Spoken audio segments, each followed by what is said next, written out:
I was having some issues with sleeping, my fatigue issues, various issues having to do with work. The problem with us is we get 5-6 calls a night, sometimes even more. So your heart goes up, you go crazy, you have to jump in your vehicle, drive to the incident, deal with it, go back, and then try and go back to sleep. Eventually you reach the point where you just always feel tired.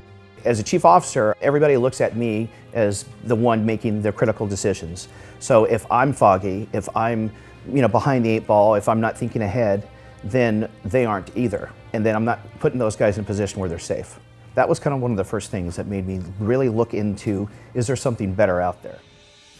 My sleep is the biggest thing. I actually woke up refreshed. And I think that is like one of the big indicators for PTSD is the need for sleep. And it helps regulate that. It helps get you into that deep REM so that you can recover. In the last 2 or 3 years, I've been in charge or been part of 32 funerals, and I've been able to deal with it. And I think it has everything to do with the fact that I'm pelleted and I'm able to maintain that presence without having it completely overtake me.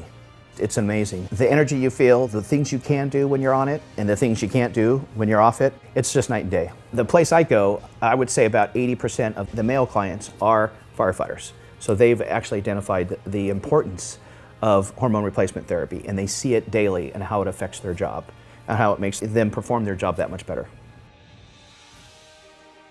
There's no age factor. It has everything to do with you individually. And you're the one that's in charge of your health. I've been involved in the last year and a half, and I will never not do this. This is amazing how you feel. I encourage all firefighters to take an active approach for your own mental health and physical health.